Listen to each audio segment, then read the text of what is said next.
Hello everybody, welcome back to the channel, and today we are doing LeetCode question number 53, an extremely liked question on LeetCode with over 12,000 likes.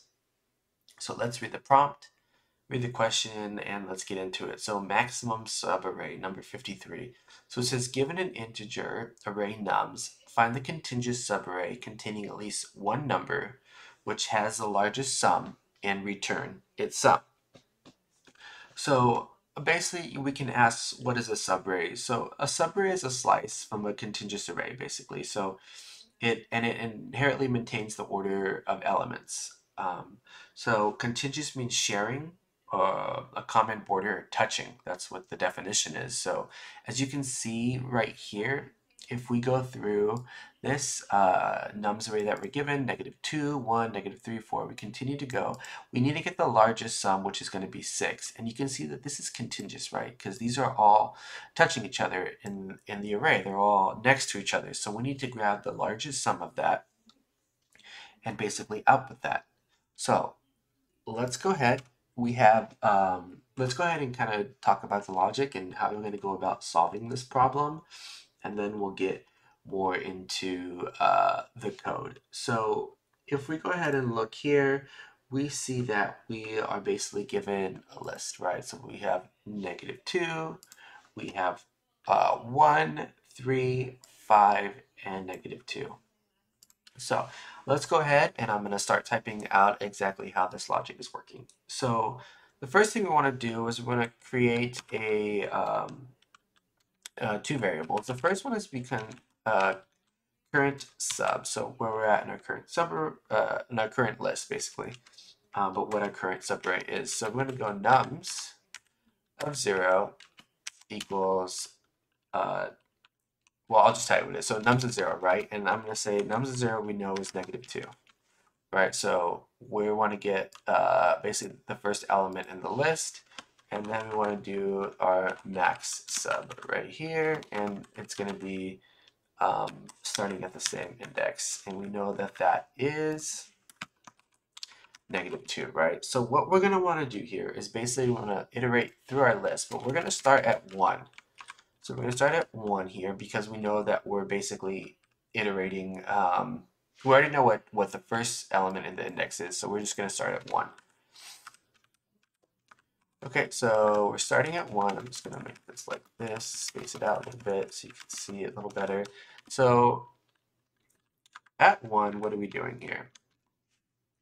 Let's go ahead and take this. Oops, not mean to do that.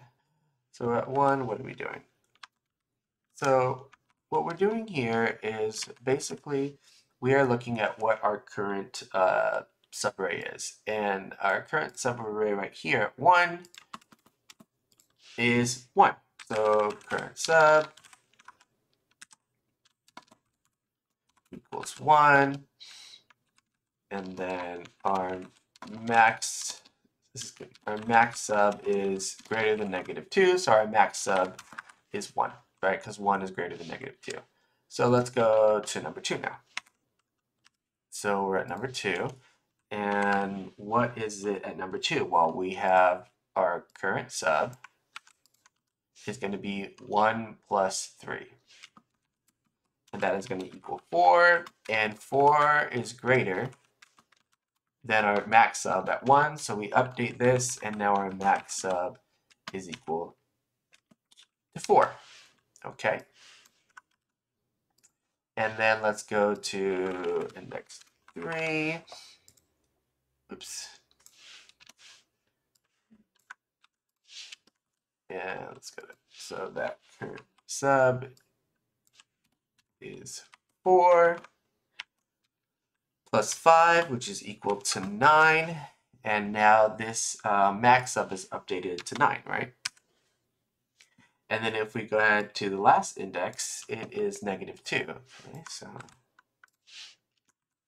so we're at 4 here. All right. So this is 4. And we have 9 plus -2, which equals 7. But our max sub is not changed, and our our maximum subarray will be 9.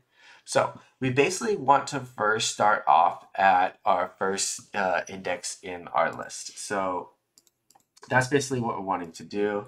So we're going to go ahead and we're going to start coding this out. So we have our current sub at 0, subarray, and then our max subarray at 0, right? Because we're starting there. And then we're going to want to go ahead and iterate for I in range. We're doing this in Python. We want to start at 1, so index 1 and the length of nums. And then we're going to be using a max function. It's Python max function, and I'll basically leave the description of more in-depth detail of that in the description below. So I'll leave a link that links you to a more in-depth explanation of the max function.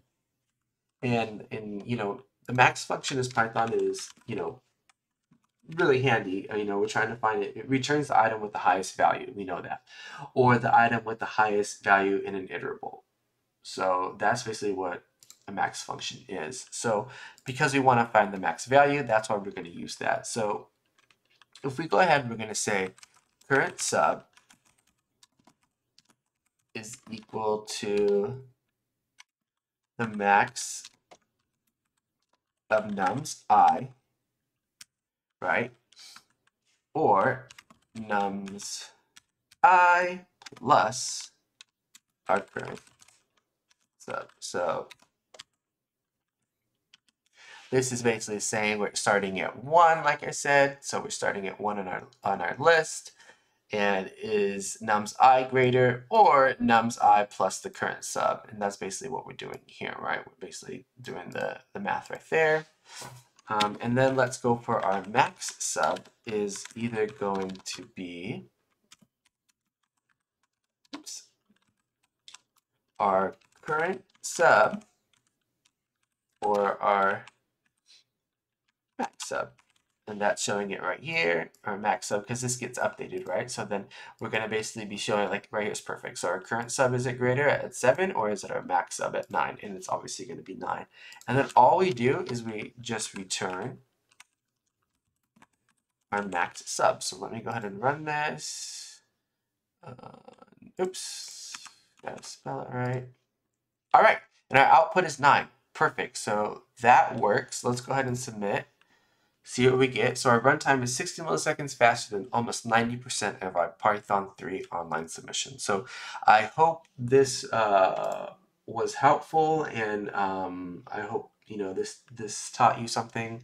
And our time complexity for this is O of n, where n is the length of the list that we're given, nums, and we iterate through every element at least once, and our space complexity is O of 1. Because we just use 2 variables. So yeah, so time complexity O of n, space complexity O of 1. So I hope this was helpful, and I'll see you guys in the next video.